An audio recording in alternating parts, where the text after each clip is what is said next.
Hello, good morning. Welcome to all of you. I will pause here for a couple moments to let people roll in.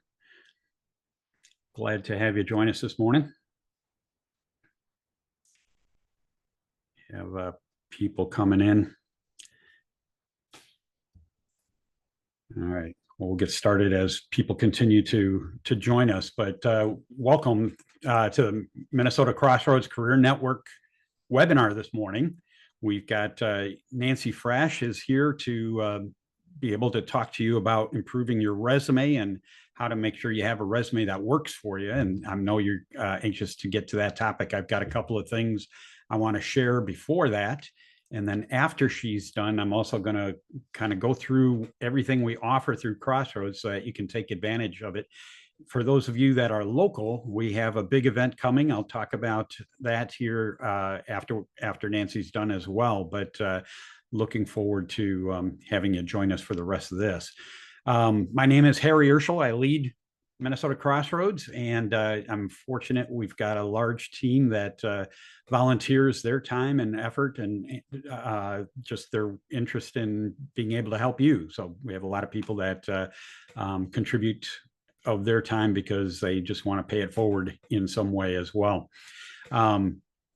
As we go through this morning, I just hope you can share any questions or comments in the chat, and we'll try to address those as we go. But glad you're here, and I hope it's a worthwhile morning for you. You know, our hope with Crossroads is that along with helping people succeed in their job search, we also talk about bigger issues and point people to the hope and encouragement of Jesus Christ.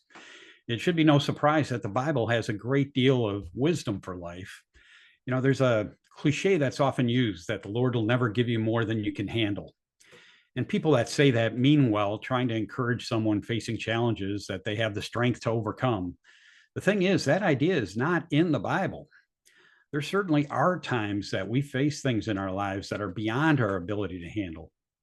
The Bible does say, though, that when we trust in the Lord, he'll never leave us and never forsake us. And in the book of Isaiah, there's a great passage that makes it clear that it's his strength and not ours that gets us through the storms in life. It says, "Have you not known? Have you not heard? The Lord is the everlasting God, the creator of the ends of the earth. He does not faint or grow weary. His understanding is unsearchable. He gives power to the faint, and to him who has no might, he increases strength. Even youths shall faint and be weary, and young men shall fall exhausted. But they who depend on the Lord shall renew their strength. They shall mount up with wings like eagles. They shall run and not be weary. They shall walk and not be faint." I don't know about you, but to me, that's some great encouragement. When you face challenges in life, like a job loss, seeking God first and putting your trust in Jesus Christ, lean into his promises and his strength when you feel like your own strength is growing thin. Let me open us in a word of prayer, and then we'll continue with the rest of the content this morning. Lord, I'm just grateful for these times when we can come together, even if we can't see each other through this webinar, but that you are present where two or three come to you in your name. Father, we pray that each person gains what they need this morning, whether it's just practical knowledge, but hopefully also a greater understanding of what you might be doing in their lives. Thank you for this time. May our words honor you, and may you bless this for each person here. In Jesus' name, amen. Let me share a brief video here. Let me get this set up. I'm sure most of you know of or have seen Steve Harvey, and he had a TV show. And before his show, he would always talk to his audience. And this is a recording of one of them. And he shared what his challenge was and what his faith meant to him. And I just find it pretty encouraging when you think about it, and hope it is for you too. Here we go. If you want to be successful and you want to be happy, those are the two things that's common to most people. You're looking at a person who was neither one of those for a long period in my life, man. There's a lot of A lot of pain in my life, no more than nobody else. I just had a lot. But I learned along the way, everything that's happening to you is God is processing you. Every difficult moment you're having, He just processing you. That's all He's doing. Everything you're going through is preparing you for what you ask God for.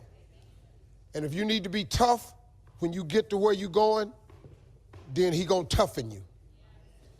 If you got to be more caring along the way, He gonna let you have some trials come your way that's gonna have to produce that in you.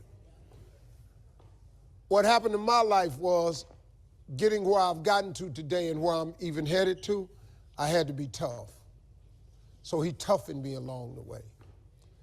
I had to learn how to appreciate a lot, so He took everything. To really understand the value of money, I had none. To just appreciate simple things, what I'm gonna eat today, where I'm gonna wash up at, where I'm gonna bathe. He sent me through a trial of being homeless for 3 years. I lived in a car for 3 years. All of that I was going through, that I was tripping with, that I did not appreciate or understand, I understand it now, because I'm on the other side of them troubles. And I understand what all them troubles was for. And even though I did not understand or appreciate the route He took me on, it was the route I had to go on. See, the route you on right now is the route you got to take. And it's very uniquely yours. This thing you going through, this just uniquely yours. You just got to understand you ain't the only one. You ain't the only one going through it. Now, in the order that it's going to happen, that's yours. See, God made us very different. This God we got, God is amazing. He created you so individually. Do you know that it's close to 8 billion people on earth now? Do you know that it's almost 8 billion people on the earth? Do you know how many billions of people have died? Do you know that if you dig up all them people that have died and all the people that are presently here and every last one of them that He gonna make in the future, not one of you have the same fingerprint? Who do that? Who could possibly be so precise in His infinite wisdom that He created you so uniquely that ain't no two people got the same fingerprint? That's crazy, man. That's real crazy. 8 billion people, you can't duplicate it. The billions that done died, you can't duplicate it. And the ones that's coming will not duplicate it. God a bad boy, man. He's a bad boy. He's a bad dude, man.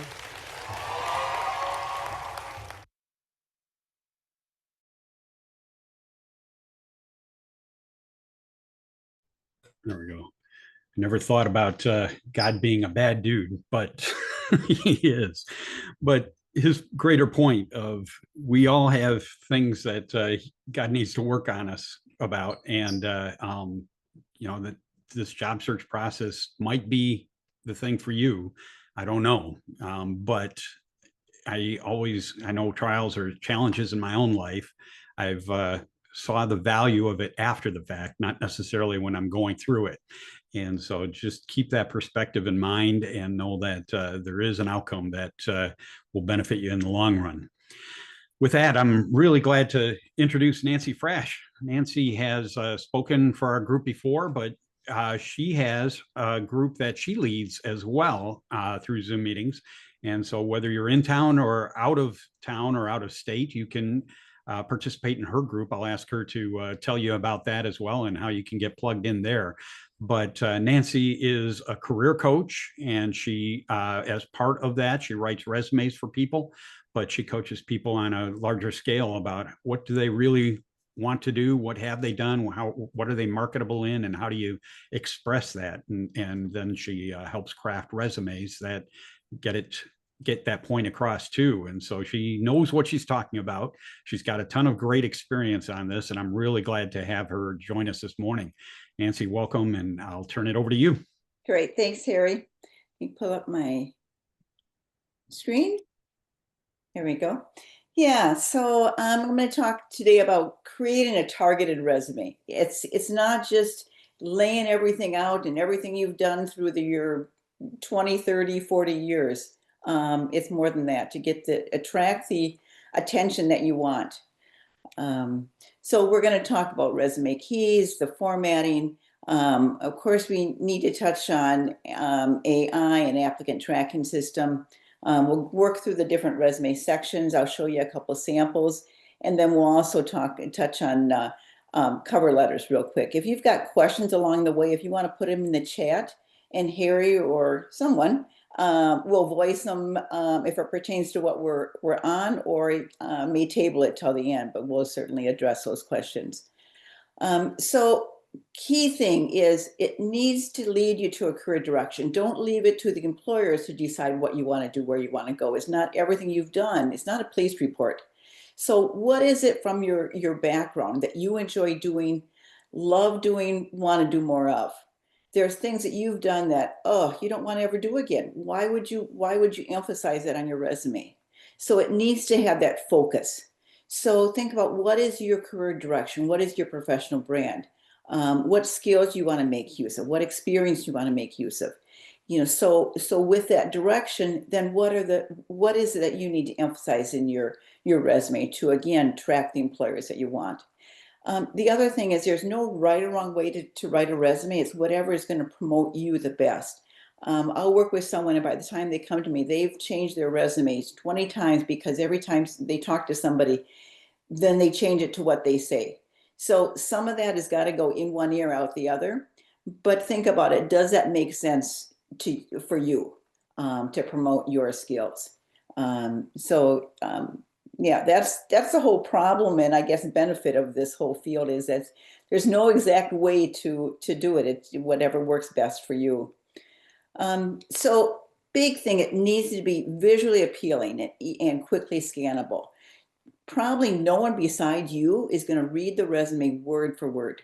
They scan it first time through about 15 seconds. So the key things need to be out there. No long paragraphs, no complete sentences, just bullets. So keywords, all the extra filler words and the internal jargon that isn't going to mean anything to anybody else, take them out. Sometimes when you've been in a company for a long time, it's hard to know whether it's internal jargon or industry jargon. But, show it to other people and say, do you understand what I'm talking about here? Does it make sense to you? And then if you're looking at other industries, then you got to take out that industry jargon too. But yeah, and the best format is if you can send it as a PDF or a docx format. It's really difficult when people don't have Word on their computer. If you can take it to the library or somewhere to format it into a Word document.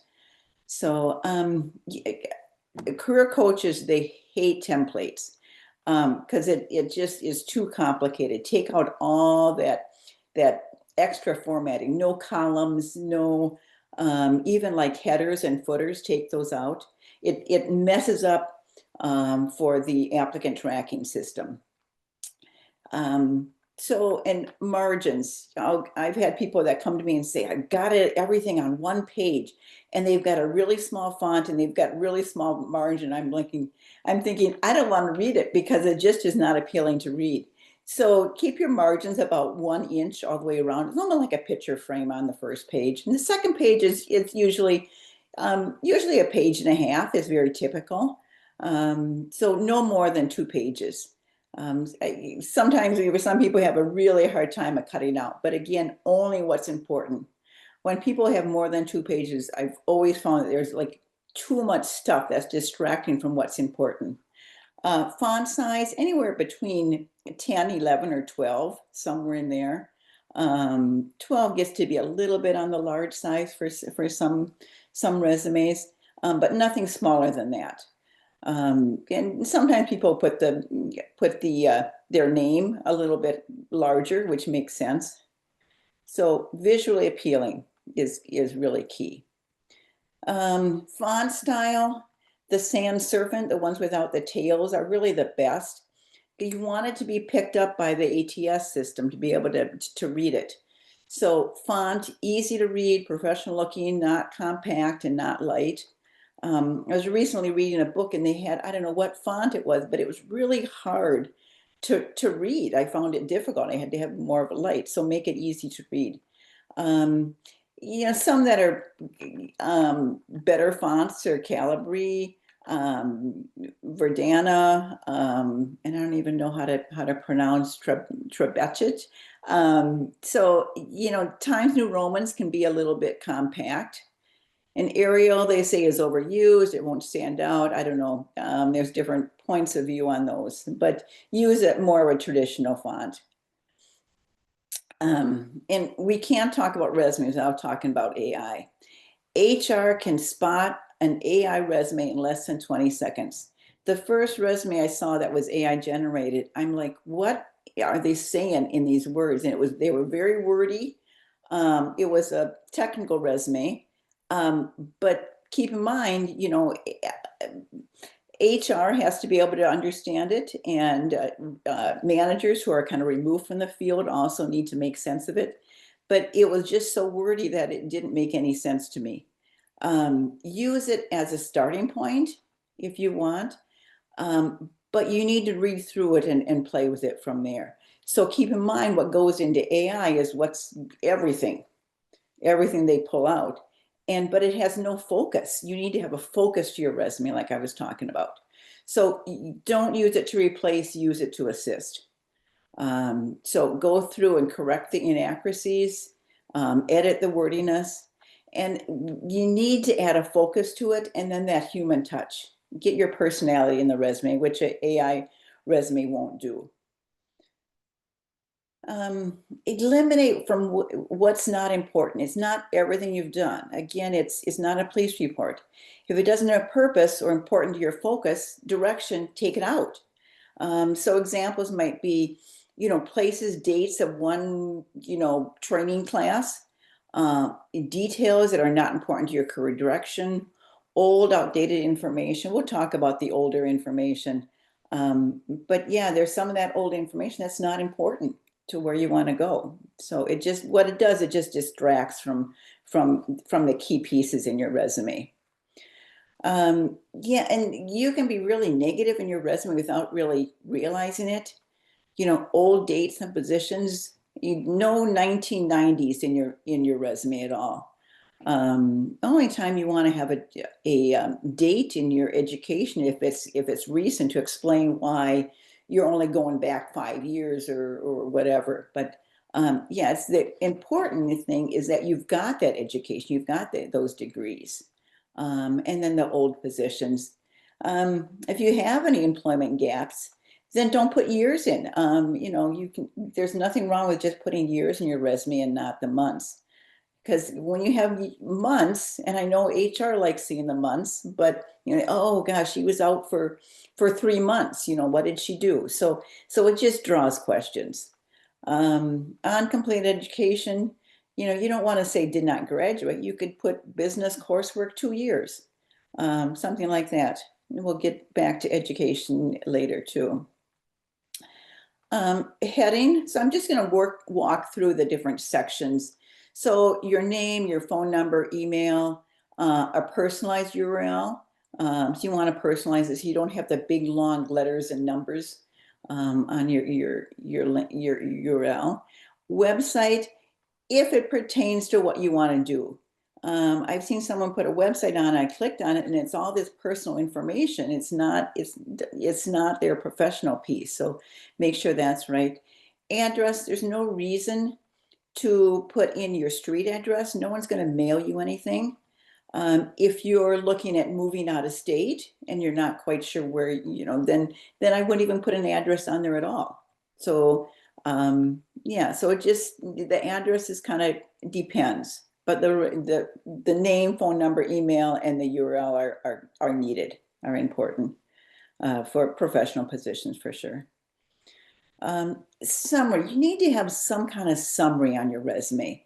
So it used to be years ago, people would do an objective, which was like seeking a high growth company where I can use my strong skills, which doesn't really say anything. It's this is what I want, but a summary is more, this is what I can offer you. These are the skills that I want to make use of, that I can offer you. So a summary makes more sense. I think of it as almost like an introduction to a book, what they say in the inside front cover, just a summary. So it's the key things. So what's the key skills or expertise important for your career direction? So I think of the summary as 3 parts: your general skill area, not a title, but more of a skill area. A title can really limit you. So, and then another part is fine tuning of that skill area. So you've got that general skill area. What are 3 subsections of that, or areas that are key for that? Say you're an admin person. What are the 3 areas within that you're really good at, important within an administrative professional position? Okay. And then this is really the only place that you can pull in your interpersonal skills. What in your personality makes you good at what you do? So maybe an admin position, detail oriented, customer focused, whatever. So 3 things. And you can state it as known by peers and management as. So it's kind of like other people are saying that about yourself versus you. But I think it's good to pull in that personality a little bit. So I'm just going to show you a few sample ones. So this individual, he was a data manager, data and analytics. He was an introvert, so he didn't really want that people. He had done some people management, but that wasn't anything that he wanted. More individual contributor. He loved that process improvement. He'd been in a regulated environment, both in the med device company and in Honeywell, who they do a lot of defense for the government, so very much regulated. So his general skill area was program project manager. One thing I want to point out is when you have a slash, you want to make sure you have a space before or after that, because then if not, then it just picks it up as one word. So you want it to be picked up as program and project manager. So that's his general skill area. And then a strong background in process improvement, data analysis, and as a technical liaison. So that explains a little bit more of his area within the program project manager. And then he adds another statement to explain that a little bit more: experience with supply chain management, manufacturing processes, and information technology in regulated industries. So he doesn't necessarily want the med device, but that he's got that experience, so that opens it up a little bit more. And then his interpersonal skills, known by others as a detailed planner, strong executor, and reasoned decision maker. So it's all focused towards the skills he wants to make use of in his professional brand. So everything that's in there, you need to prove within your bullets or your education. Okay, and these are actual, oops.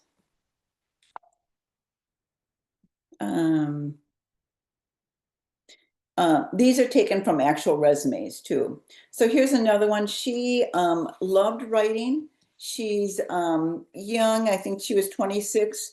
Introvert. She had been working in a museum, but doing more admin work. So not really able to do that creative writing, editing things. She did some of it. But along with that was the low level kind of process stuff. So this is where she wanted to go. Writer, editor with strong experience in website design, social media usage, and promotional marketing content. So her education, her degree was in art history. So she really liked that area. So background in nonprofit arts and museum industries. Known by peers and management as self-starter, creative problem solver, and able to interpret ideas to reality. So I created these with them, but I only have so much control over what they put in, because it's their resume. So this explains where she wants to go, what skills she wants to make use of, and yeah, it's not everything she's done. Okay, one more. He was a lot of experience in, let me pull up the right one, as laboratory manager, where he managed people within these labs. And he was an introvert, and he did not like the people management. That's not what he wanted to do. He enjoyed the operations, the project process management, and he was really good at that. So he wanted to be in the lab, but more the individual contributor doing the processes, procedures, that kind of stuff. So healthcare medical laboratory leader with background in operations, process improvement, and quality assurance. Knowledgeable in laboratory and healthcare regulatory compliance. He felt that was very important for employers.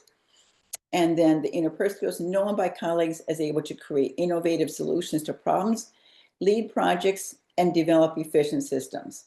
So that's promotes what he wants to do, where he wants to go. So again, so he attracts the right employers. Moving on, any questions so far, Harry? Nothing so far, but Okay, please great. do feel free to put things into the chat and we'll be glad to address those. Great. This section, software experience, it usually comes after the summary. And this is depending on if it's important to you. I mean, I would definitely put it in for administrative positions. I would put it in if you're, a lot of the technical, software engineers, that kind of thing. If you only have one or two software experience, then it's probably not going to promote you by having a section for it. We read left to right. So you want the more important ones on the left-hand side. And I just tab over, don't set up a column, the whole section break. Those may cause issues with the applicant tracking system. So one thing, the NAC database, no one in their right mind probably knows of NAC database, but rather than just having NAC, it shows by adding the word database, it shows that, okay, she knows one database, so easily, relate to another one. So be sure you don't put versions that are outdated or software that's going to date you, but one's important to your field. Okay.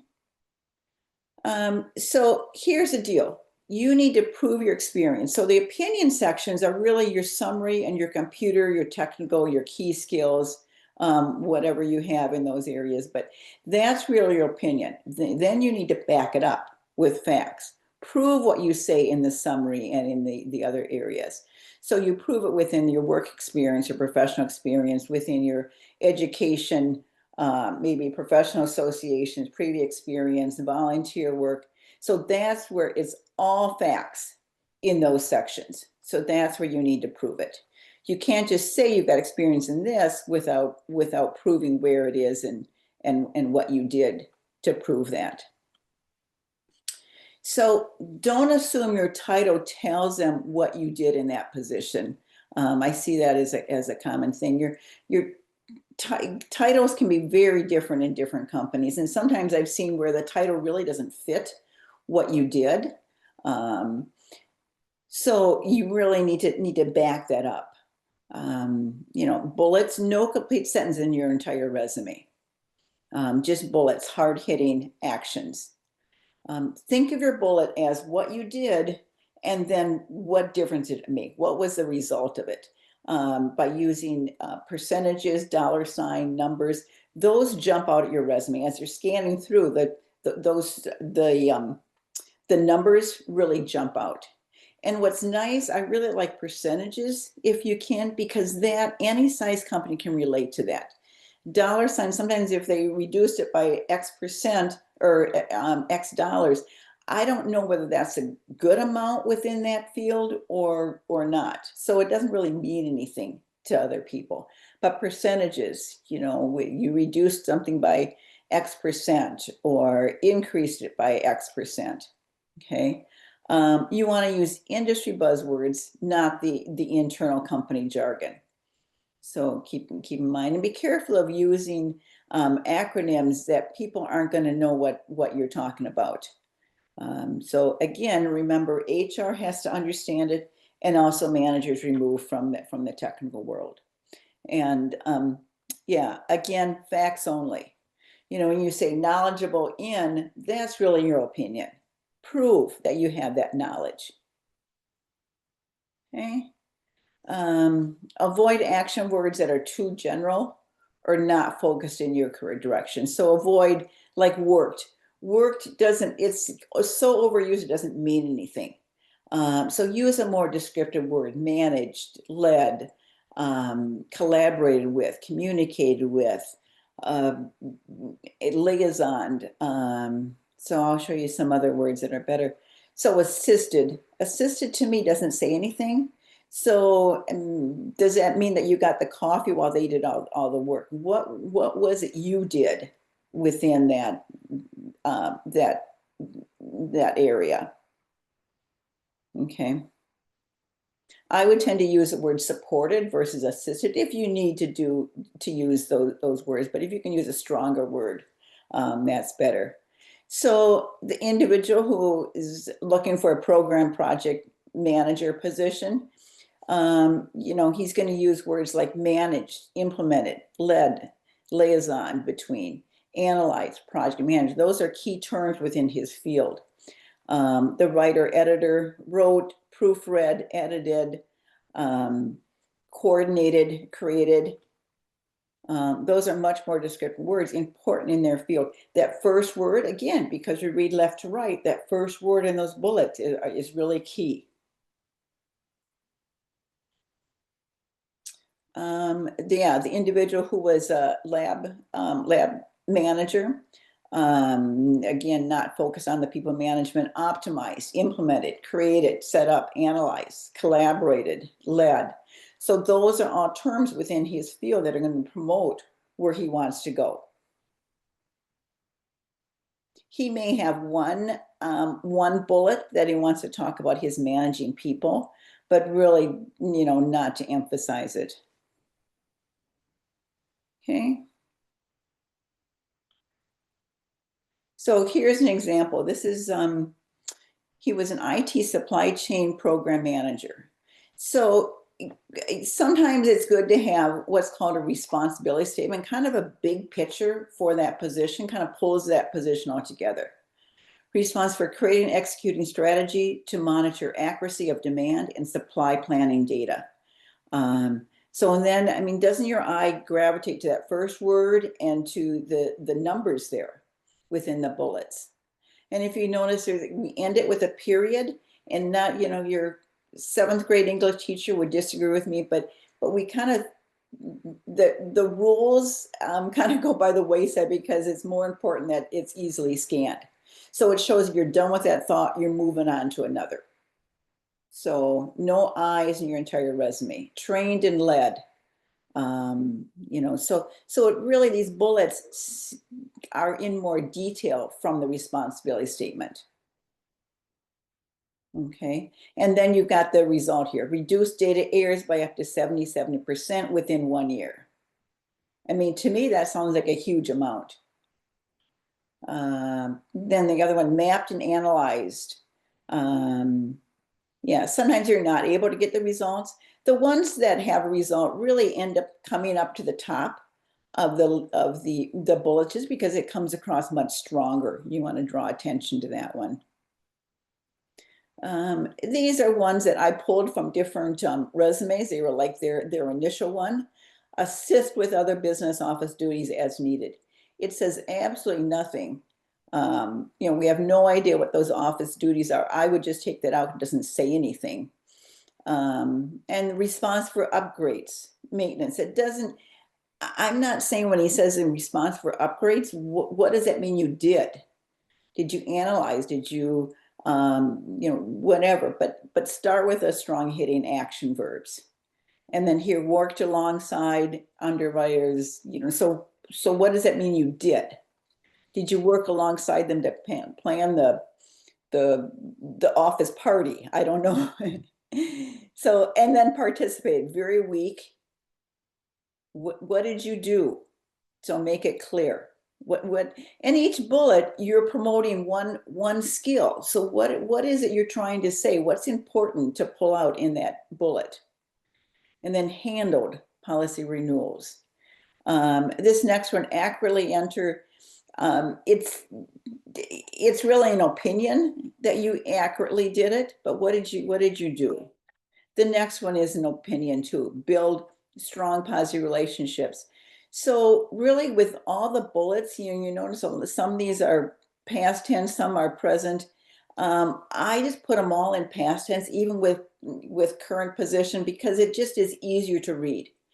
Because in your current position, it's like, well, I was doing that, I'm not doing that anymore. And this one, I'm still doing it. So it gets really confusing, and it just I suggest putting them all in past tense just for continuity.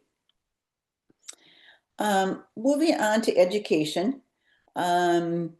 So this up here, the administrative certificate, that's what I consider their formal education. Administrative certificate, 2 years, and college and city and state, just to document the college. Yeah, I think just the certificate. I mean, if it was, it could have been 9 months, it could have been one month, but to show that it's 2 years is more important. And you see, it's not important to put the date on. Typically, education dates just age you. And then additional coursework. So courses that are important to where you want to go. So for her, the software that she uses within in admin are important. And then the other ones, we kind of organized it, the software on the left side, the others on the right side, not as important. And she took 3 classes in Excel. So let them know that it was 40 hours, that it wasn't just, 2-hour tour class. Doesn't matter if you took it through your company or an outside organization. These are just short little courses. So yeah, I mean, that's not important when you took it, where you took it. It's important that you took a class on PowerPoint. And if they're just a short little 1-hour class, don't put how long it was. Only if it's a longer one, just to promote that. So this is another sample for education.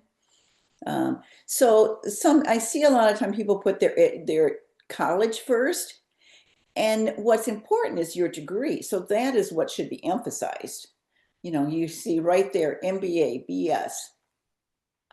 Just jump right out. Again, on the left-hand side, the key information. Okay. And then the additional courses. I mean, all these classes are pretty long-term, so definitely you want to put the hours down. You may play with the title a little bit, so it's more descriptive of what the class was. Sometimes those classes, you read it and I have no idea what it's all about. So make sure that that's clear. Okay. Other sections, volunteer and community involvement. If you were a block walker for United Way, it's a pretty not important one. But again, they need to have a purpose if they're on their resume. So I volunteer within my, through the job transition group at Lord of Life. And I've been doing that for, gosh, I think we've been around for 10 years, but I definitely put that on. Professional affiliations. I've been a member of Minnesota Career Development Association and also have held offices, so I put that on there. But other things that don't pertain. So I would say if they show leadership, or if they're within your field, then I'd put that on. But ask yourself, what does this show? Okay. And then previous experience, and we'll get to that. So this here is just a sample of part of a resume. It's not ones that I showed you before. You got the software experience in there. You notice I shoved the city and states and the dates over on the right-hand side. Not important, but it needs to be there. So she had 2 positions in that company. And so administrative specialist 2, you want to show that progression. And then you see those all those bullets, starting with a capital letter, ending with a period. So she's backing up. You see PowerPoint jump out. You see Constant Contact. You see Quirk Express. So those kind of jump out. I don't like seeing created, 3 times. Different words are just not next to each other. So it shows, that what stands out the most is the first bullet, the second bullet, and the last bullet. So those should be your most important ones. So those are the ones that she's emphasizing more. Okay. This is her second page. What you need to do now with the applicant tracking system is you need to put the company for each position, and it should be down here also. Because they get confused if you don't have that with it, and it kind of gets all messed up. So yeah, I personally, I like not having the company on there because it's easy to see that you've moved up in the organization, but it needs to be for each position. And you see, as we get further back, they're not as important. That first position is the one that they look at most heavily. So that usually takes up the most space. What takes up the most space on the page is where their eye gravitates to. So she had additional experience before 2010, and only what's important: additional customer support, scheduling, problem analysis, resolution experience within a large service company. I believe it was in the same company, but that's not important. So only what's important from there, just short and concise. And then her education that you've seen before. So talk a little bit about when you apply to a position, particular job posting. Use keywords from the posting. Some people use an ATS app, a resume checker. And what that is kind of an online tool that scans your resume for criteria. Usually you put your job posting in, and you put your resume in, and they kind of compare it. HR gets a little leery of ones that match a little too closely with, and you just kind of throw in words in. So be careful of how you use those two. So cover letters. People say, oh, I never send a cover letter. My thing is you need to put yourself above the masses. What can you do to put yourself a little higher, to show that you put the extra effort? And adding a cover letter really will do that. So I suggest always sending a cover letter with a resume if possible. Sometimes you're not able to within their submission process. But again, you want to stand out above the masses. Use basic business letter format. And use it as a selling tool. What are the key things that you want to promote, and make sure that they see in your resume? So for this particular position, and then highlight key background experience for a particular position. What's important there? You may state why you're looking for a new position, but just very briefly, one statement. So this is just a sample business letter format. They used to put the address of the company down here, and not important. You're not mailing it to them. So you can just say, selection committee, administrative coordinator selection committee, or whatever. So I think of it as 3 sections. So the first section is you're answering the question why you're writing, what position, where you saw it. And you could say this statement down here: due to a reduction in staff by 20% in my current company, I'm seeking new opportunities utilizing my expertise. So it makes it clear that you're not the only one that was chosen to be reduced. But yeah, or due to the closure of the company, or relocation of the company, or whatever. So in a very positive sense. But if it's a, definitely don't want to be negative, but you don't need to put that in there. But just this first paragraph is just answering the question why you're writing. Okay. Then the second paragraph is really the bullets. And you'd probably have more than a couple, but I needed to be more concise. So my background, which I feel will be very beneficial for the position, include, and again, key things: manage, coordinate, organize, supervise. So typically they're not, cut and paste of bullets from your resume, but more summarizing. For example, the second one: supervise 5 administrative employees responsible for updating and maintaining administrative and engineering records. So that's kind of pulling together a few different bullets, probably. But definitely when you're doing this second part, you want to pull together the job posting and what are the key things that they're promoting. One thing to keep in mind, though, is that is all you have. You're assuming the job posting is really what they're looking for. But that individual may have different concerns, and that job posting may be, 5 years old. It could have been created by a different manager. So, take it with a grain of salt, but that's probably all you have at this point, unless you can gather information from networking about this manager, that department, where their pain is, those kind of things. So it's the limited information you have. And then the next step, I would definitely try to reach out to them after you call. You may have to be a little bit of a detective to find who to contact, whether it's HR or the manager. Keep in mind that the HR is really not the decision maker. They may make the initial cut to see if you meet the initial qualifications, but the decision maker is the manager for the most part. So, any questions? Nothing's shown up in the chat yet. Okay. Nancy, this is so good. I mean, I'm completely on the same page with you. One of the distinctions here that I really see with you, there's a lot of resume writers out there that are good writers, but they don't really understand what works, Right. and that's the key, right? Is that's a good point, Harry. I've, met with people and they show me their resume and they're so proud of it because they said, I had a professional write this for me. Right. There were two, I remember in one particular individual, he had, where he was involved in the process.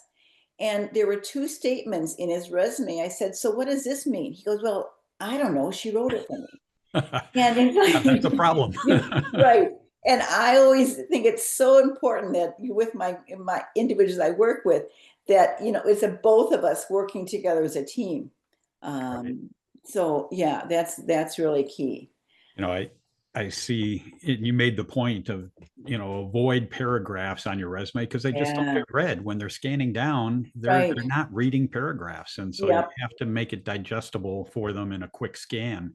Yeah. And, sometimes, they're beautifully written paragraphs that make you sound wonderful, but if nobody reads it, it doesn't help you at all, right? I typically say to limit the bullets to like 2 lines. If it's it's usually need to be split up, or there's information that's not important. People want to pull in all the details and that's not important. Maybe you have 1 or 2 that's got 3 lines, but keep it to 2 lines so it's easily scanned. They're not going to read it word for word.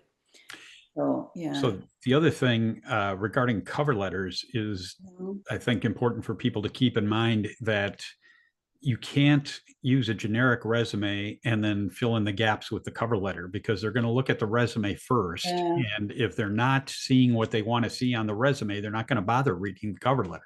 Right. And so the cover letter can enhance, why they might want to talk to you, but don't make it a replacement for customizing your resume. Right. And that's a good point. I didn't mention that, but you want to, I just say tweak your resume. You're not going to redo it. You don't want to be a chameleon for each position, but so you might move the bullets around a little bit so they emphasize one thing or another.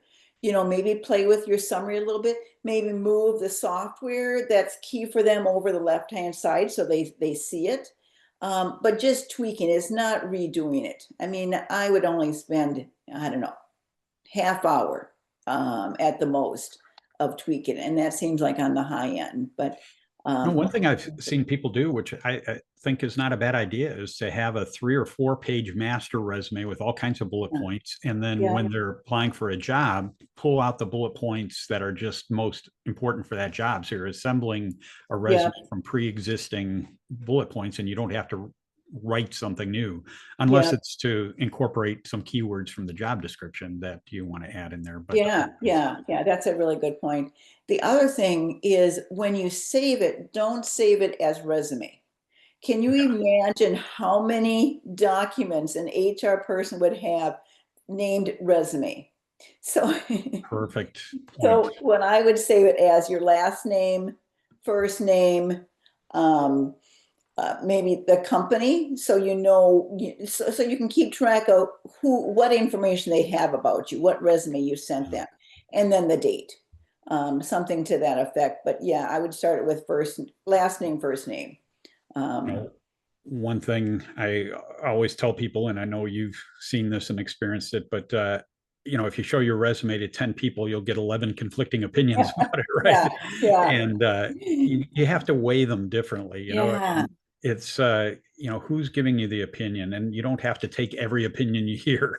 You have to feel comfortable about submitting your own resume, and so it has to make sense to you. But I think generally you find recruiters have similar opinions about resumes because they're looking at so many of them every single day.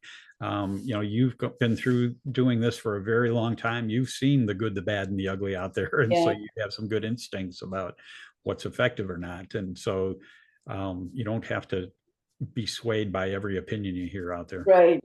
And recruiters will often take your resume and play with it because they want whoever they send over to, one, take that job, and two, to be accepted, because then they can, they make that's their hourly rate is the quicker they can place get a position filled, the more money in their pocket. So they're not always looking out for you, they're looking out for your company more. We've got a couple of comments and questions. Let me just read this one here to you. It says, every job I've applied for online required me to upload my resume and then go in and fill out and modify the template that their system generates from scanning my resume.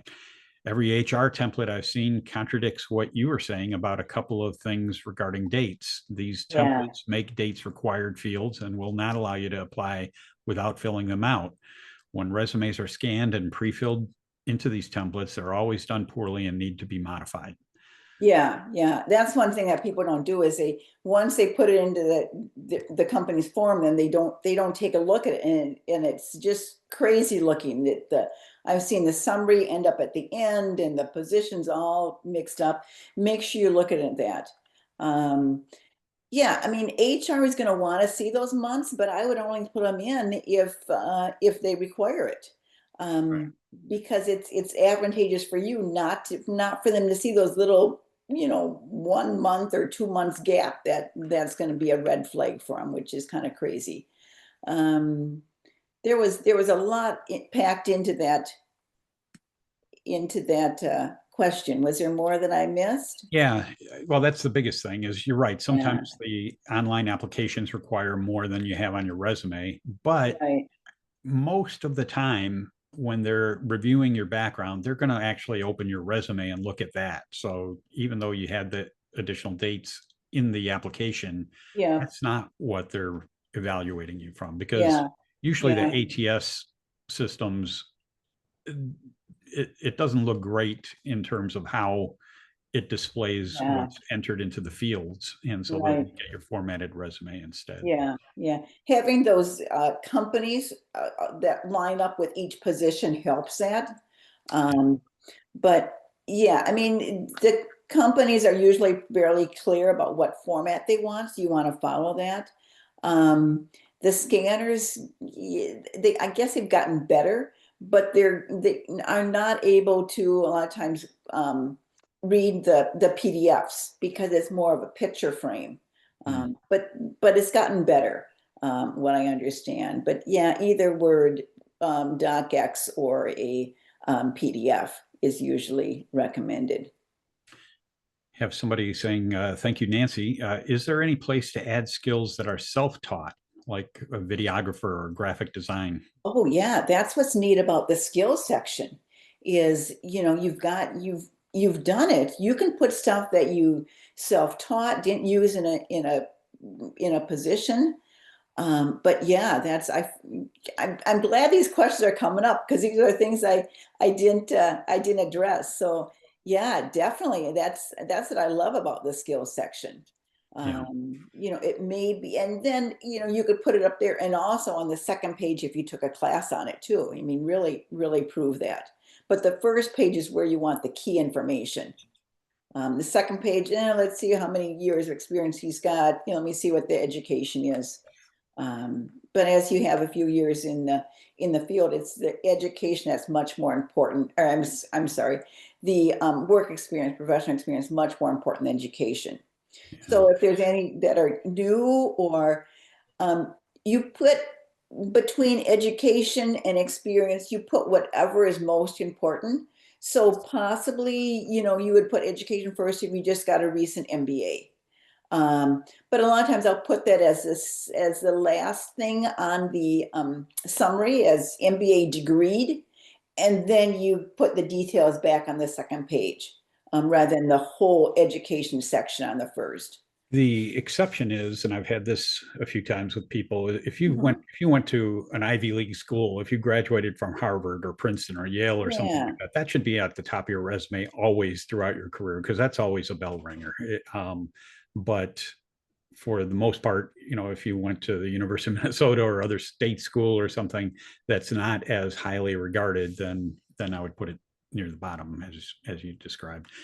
yeah, One thing I would say on the skills is, if it's related to the jobs you're pursuing, then definitely correct. put it on there. If not, then it can become a distraction, because it's like, well, Yeah, how if does it's that relate to what you're doing here? yeah, if it doesn't, take it out.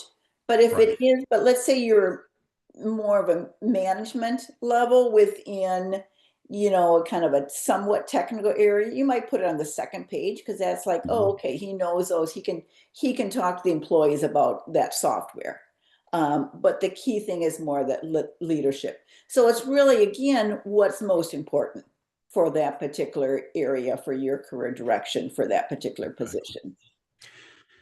We have someone else asking, my resume in LinkedIn doesn't get picked for a call. What to do?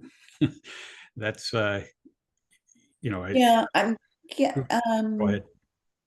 I'm not sure if he's talking about job postings that he's applied for positions within LinkedIn. Or, usually what I do is once you get your resume, then, you can kind of do a cut and paste into LinkedIn. People, I found that, to put your resume in, to download your resume into LinkedIn doesn't get looked at. They're Right. not going to spend the time to do that. They just want to, scan down. Right. Um, so, and we can touch a little bit on LinkedIn. You may not put all the information or all the bullets on LinkedIn. You may cut it down. Make sure that the key things are there before they go to, see more, or, where they have to click for more, because most people aren't going to do that. It can be more conversational, but again, I would not do the big long paragraphs, because again, it's not going to get read. So, and sometimes they go a little further back with companies on LinkedIn if they want, but there's got to be a reason. Sometimes they want to connect with those people that are from that position way back, so they put that in there. Sometimes with education, they'll put the dates in there so they can connect with people from those years. So again, like the resume, LinkedIn, all the pieces, there needs to be a reason. I totally agree. The one thing I would recommend, though, and for those that don't know, I've been a recruiter for 38 years. I had recruiting firms and now hire senior leadership roles for a holding company. But the only way you're found on LinkedIn is through a keyword search. And Yeah. so the Oh, those are so important. it's so important to have those correct words in there. But in order to make sure you show up in more searches, the more content you have in LinkedIn, the better, as opposed to your resume, which you want to keep to 2 pages. You can put more into LinkedIn. And so, as you said, no paragraphs, but you can have certainly more bullet points than you would have on your resume. And it just improves your odds of coming up in somebody's search. So it doesn't have to, you don't want it to conflict with your resume, but it doesn't have to be the same as your resume. Yeah, just so it doesn't lead in another direction. Right. One way to check that is look at the positions that come up as jobs that may interest you. Is if they're off base and really in another direction, then I would look at your keywords. You may have keywords that are kind of swaying over there in a direction that you don't want. So, and that now I'm at a blank for that section. That the skills section, I guess, is just called skill, but those are key. Don't flood it with all the interpersonal skills, but flood it more with the key terms in your field. Yeah, absolutely. Again, your career direction. So the LinkedIn has to be more, you can't tweak it for each position. It's got to be within your direction. So your professional brand, your career focus should be on there. And big thing I see with 90% of resume or LinkedIn I looked at is they don't have their email address in their LinkedIn, in the contact info. I had a recruiter that I work with, pretty frequently. He called me and said, you referred me to this guy and we were talking and now I can't get a hold of him for some reason. Could have been his settings. And can you give me his email address? Because it wasn't on there.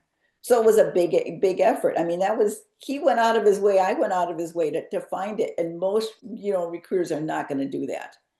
So LinkedIn only shows the email address in the contact section if you're a first level connection. But if you're looking for a job, I would recommend putting it in the about section just so everybody can see your email and be able to reach out again for that reason that you just said. Yeah, it is easy for people to connect with you. It depends on your settings.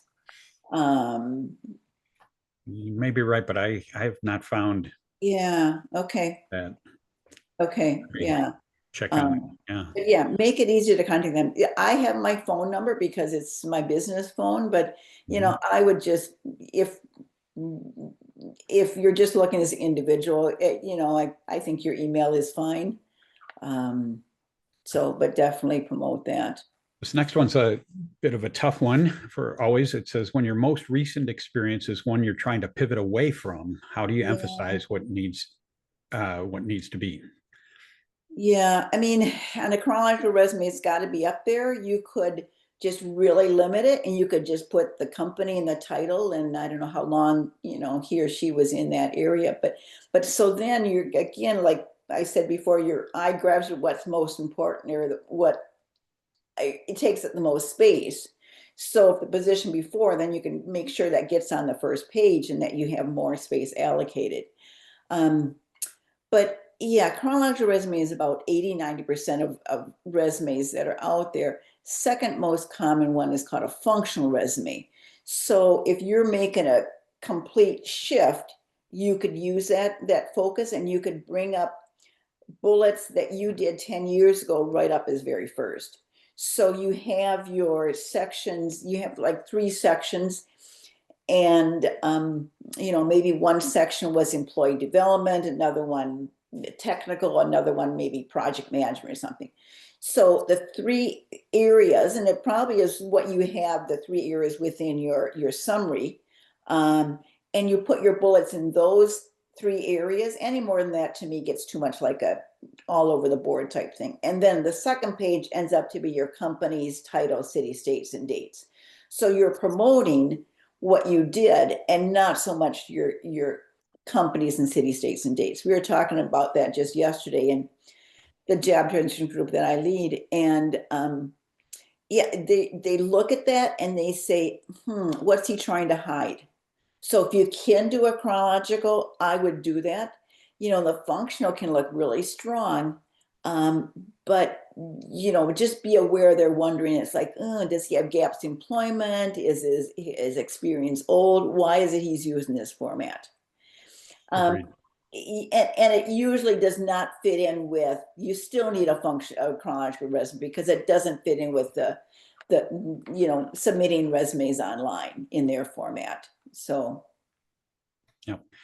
Kind of a similar vein as that other question. This one says, I had over a decade gap in employment to serve as a caregiver. My recent experience is in a different career and only goes back 10 years. Sometimes my older experience in my previous career is relevant to the position and shows credibility. How should I address this in my resume? I think kind of the same things we just talked about, but any additional thoughts on that? Yeah, he would probably do well doing a functional resume, it sounds like. But in filling in that time gap, I would just put family caregiver. I've got a client right now that's in that similar position, shorter time, but yeah. And when they ask you, very short, and if you can pull in some accomplishments, if you took some training in the field, if whatever you did along with that caregiver would be good. Just show that you weren't just catching up on the soap operas. So yeah. The same person that asked before about their LinkedIn profile, he's clarifying here about that he's referring to jobs he's applied to on LinkedIn and not getting a call back. And that's, I think, the biggest challenge for everybody, right? It's just not getting calls when they apply for jobs. And that's why it's, having a good resume helps, but it's so critically important to reach out and try to find somebody in the organization to talk to, because that's the primary way you're going to break through the wall there. That is a challenge for everybody. I say that if your job search is just sitting in front of your computer and click, click, click on jobs and whatever, you're stuck. You need 80–90% of jobs are filled by who your contacts. So if that's the case, then 80–90% of your job search time should be spent cultivating your network, meeting with people, that whole piece, because that's where most jobs are filled. When I was doing more outplacement career transition with a career transition firm, there were two people from same company, similar position, and one was in this kind of, I got to get a job now, and he just flooded the market with all these resumes. The other one, he networked, he got out there, he met for coffees, and who do you think got a job sooner? It was the one that did the networking. Absolutely. But it feels like you're doing something, but are you accomplishing anything? I get frustrated because you see articles in the paper or other publications all the time about, trying to make a point that the job market is bad, and, giving an example of somebody that applied for 400 and some jobs, and didn't get a single call. First of all, applying for 400 jobs means you're applying for all kinds of things that you're not really qualified for. And secondly, that is just a terrible way to try to land a job. It just doesn't work very well. And when a company gets a resume for an individual from 2 or 3 different directions, it doesn't look good. Absolutely. It's the more people you can talk to, the more things are going to bubble up and likely happen. The other thing I've been hearing lately, I don't know if anyone else has heard that, is that people are sending resumes through Chat GPT, and they're getting flooded. The companies are just getting flooded with so many resumes, they can't deal with it. So what some companies are doing, I guess, the larger ones that people always apply for, is they're charging for every application to cut down on that. Oh, I haven't heard that one. Certainly large companies are getting flooded with AI resumes, no question. There are bots that will apply for all kinds of jobs for you. I haven't heard the charging one. That's I don't know any particular, I just heard that. I don't know any particular companies that are doing that. But But, The other I thing, know, for example, United Health Group averages over 700 applicants for every job they have posted on their website. It's just, yeah, it's horrible. And so even if you're a great fit, it's hard to get found in the middle of all yeah. that. So that again is And where networking is so critically important. yeah, and those 800, resumes, they may not even choose anyone from those because Yeah. it's someone that, gets referred to them. Right. Yeah. So Right. one thing I want to mention too, when you were talking about these people that apply to so many positions, they say, "Well, I can do this, I can do that," Right. but it's like, don't focus on what you can do. Focus on what you enjoy doing, want to do more of. And Because what if you have just you look been at doing? what you can do, you're going to be in the same position you are now.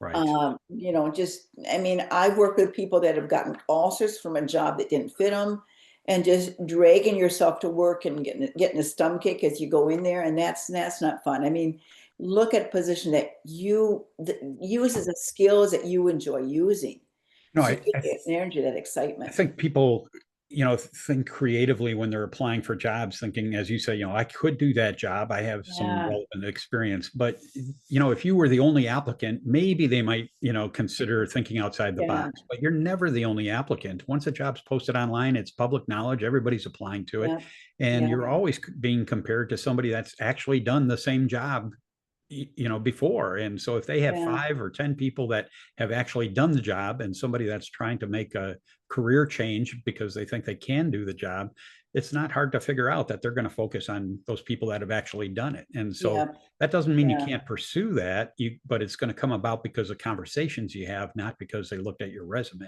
And yeah, so you can't, when you're submitting a resume, it's just comparing your data to somebody else's data, and that's yeah, the only thing they're going on. And so um, you have to reach out and talk to people to break through that. yeah. I Very just good. I see one about, I'm switching careers for my college Yeah, degree. Yeah, you can leave out what your major is. So it's history that, I mean, if it doesn't have to do anything with, you can just, I would at that point spell out Bachelor of Science, Bachelor of Arts. So it's not just BS. And then the college, you don't have to put the degree. The fact that you have the degree is a lot of times that's all that's what's important. exactly.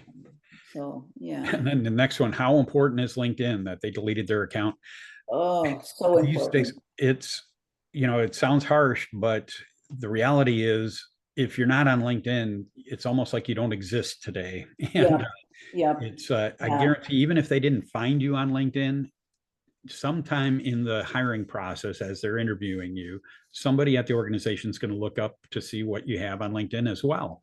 Even if they, you got the interview because you applied online, but they're going to look you up on LinkedIn. And if you're not there, yep, or if you have just a very cryptic, bare bones profile, it yeah, might not hurt you, but it's not going to help you. And you want all the help you can get. And so yep.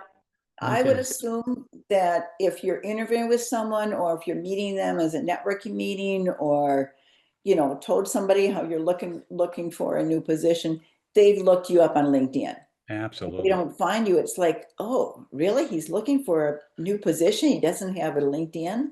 Yeah, I mean, so if you're, especially for a professional position, there's some that's not important, not so important. I mean, teachers I found, Right. academia, not quite so much. Nurses, not so much, those kind of fields, but there's ones that are so important. And in the skills trade, yeah, is. And Yeah, but even also, there, I think it still it helps you. If I mean, you yeah, don't know if they're going to look you up or not. yeah, But if they find a nice, robust profile, it yeah. it just adds to your credibility, and Yeah, I mean, it if you want to look at that, more of a higher level position and want them to think of you as a leader, as a professional, definitely get on there. yeah, And if you have no picture, it looks like nobody's home. yeah, You're yeah. not there. It's So, interesting yeah. because I've been asked a lot about that, and there's obviously a lot of people that don't have a profile picture in their on their profile. Um, as a recruiter myself, and I'm looking at literally hundreds of LinkedIn profiles every day almost. It's Mhm. it's just part of the job. Yeah, And there's a lot of people I look at their background and I realize, yeah, this person's a fit. I want to talk to them. And so it doesn't matter to me if they have a picture or not. There's others that clearly are not a fit, so I'm going to pass on. But there's a lot of people on the bubble, you know, and it looks like they might have a experience, can't quite tell. But, you know, then I got a decision. Is it worth reaching out to them or not? And for me, and I've asked other recruiters, they, you know, they see it the same way. If there's a picture there, it's just, there's a human being behind this. And so I'm just more inclined to reach out. If it's just the blank thumbnail, it's like, well, it's just data and it's easier for me to just pass. He hasn't put much effort into it. Yeah. People have found me for positions through LinkedIn. There's an organization that I do some work for, relocation of employees and spouses. And she finds everybody, all her consultants via LinkedIn. Yeah. And when you go in an interview, make sure that you find out who you're interviewing with and look them up on LinkedIn. I mean, those can be, you know, starting points for questions too. Yeah. To me, I think LinkedIn is the best source to find positions, to find people, to find companies, to find positions. So important. I would agree that sometimes in the skilled trades, it is a bit of a different job search. Sometimes you can just go into an organization and fill out an application and get a job still, you know, in skilled trades. For corporate roles, you can't really do that. But I would also say that if you have, you know, a good resume and a good LinkedIn profile, it just adds more and makes you a better looking candidate. And so it improves your odds of landing that job, even though it might not be critical to being able to apply. And so you need everything going for you that you can. And these kind of things, a good resume and a good LinkedIn profile, just add credibility and help you in the process. Yeah, I see, you know, a lot of people, they lose a job or they start a job search and they just start throwing resumes out. Yeah. To me, that's the middle step. Get your marketing material looking good, you know, just like a company would, you know, which includes your LinkedIn, your resume, and your 20, 30-second intro statement to answer the question, you know, what's new? Someone you haven't seen for a while. Or they say, what are you looking for? Or you go to a dinner party or a Christmas party and someone says, oh, what do you do? So in 20, 30 seconds to be able to be a very concise statement to focusing towards what you're looking for, your career brand, your professional brand, not your entire, you know, background. Because that is so boring and doesn't lead you to where you want to go. Yeah. Nancy, you have your contact information up there. People can reach out to you with additional questions or looking for help if they're looking to engage you for their job search. Can you share a little bit about your job group that you lead as well when you meet and how they can plug in? Yeah, Lord Life Job Transition Group. We meet first and third Wednesday, 7:30 to 8:30. In the morning, and we do it via Zoom, so it makes it easy. You don't travel across town or in the morning. And first Wednesday, we always have a speaker in various job search related topics. Sometimes we've had some that you've had, Harry, but I think for the most part, we've got different speakers. So all different areas. We have our next meeting December 3rd, I believe. And Barb Bickford is, December 3rd at 7:30. Email me if you want to get the link for that, and I can send you put you on our email distribution list. Terrific. Yeah. Nancy, thanks so much. The third Wednesday, if I can add, Harry, is it's just myself and Matt Ike, who is an HR professional, you know, answering your specific questions, concerns. So we can horn in, you know, specifically what the attendees have concerns with in the job search. Terrific. Nancy, thanks so much. Terrific information today. I'm grateful for your willingness to help out, and I hope people take away quite a bit from this. I want to kind of shift gears here in the next just a couple minutes here to go through what else is available through Crossroads, and then we have a great event coming up I want you to be aware of. And let me share my screen and I'll run through this here quickly. But everything we offer through Minnesota Crossroads is on our website at mncrossroads.com. And you can find detailed information of events, and there's other resources. But we also have a job board. There's a number of companies that know what we do, know that great people attend, and they post positions on our website. And so you can go to the website and click on the job board button there, and it'll show you what's available. I get feedback from companies that they find and hire great people. So that's definitely worth checking out.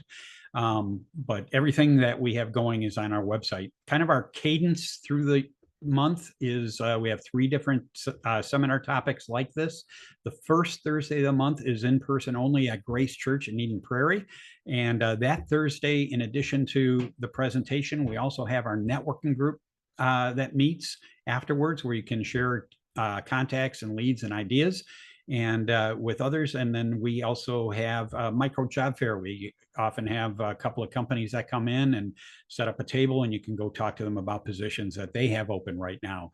And we also have somebody that talks about financial considerations during job transition, because there are some things that can really make an impact for you financially as well. So come on. Our next one for that is coming up on December 4th, Thursday morning, and hope you can join us there if you're local.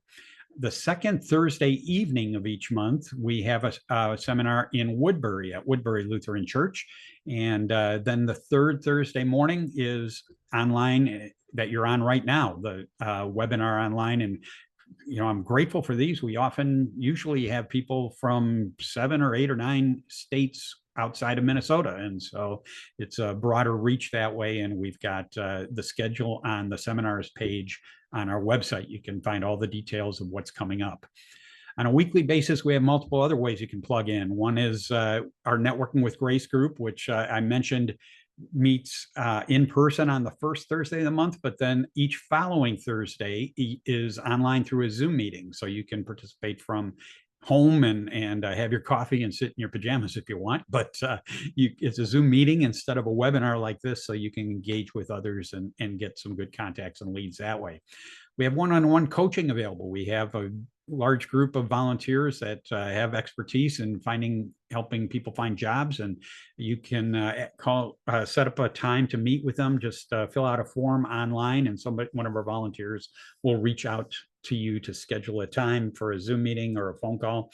And you can ask about anything you want related to your job search, whether it's opinions about your resume, or preparing for an interview, or doing mock interview practice, or maybe it's just talking through your situation and getting some fresh ideas and direction for how your job search is going. Take advantage of that anytime and as often as you'd like. We're big believers in spiritual support and prayer, and so we do have a prayer request page on our website. But we also have, if you feel like you've really struggled with the emotional roller coaster of all this and need some more encouragement and ongoing support, we have a soul care team that will be willing to meet with you online periodically. And so details are on the website. You can send an email to find out more and get plugged in. The bread and butter, though, or meat and potatoes, or whatever food you want to call it, is our online classes. And we have typically an 8-week class, but sometimes we do shorter versions of that, where we cover every aspect of a successful job search strategy, starting with attitude and getting in the right frame of mind, and do some assessments, and so you can describe what you do better. And network, we talk a lot about networking and how to do it effectively, and targeting companies. We talk more about resumes and interviewing and negotiating, and there's so much more. And including, we talk about God's perspective of your job search, your career, and your life in general. But I think as important as all the content, and the content is really strong and gives you more confidence that you're doing the right things for your job search, I think equally important is the weekly light accountability and check-in with others, and getting some encouragement and moral support, and just getting a new spring in your step for the next week, because for just about everybody, this can be a draining process. And so build in things into your days, into your week, to encourage you and give you some greater hope in this. And so that's, I think, as valuable as all the content we go through.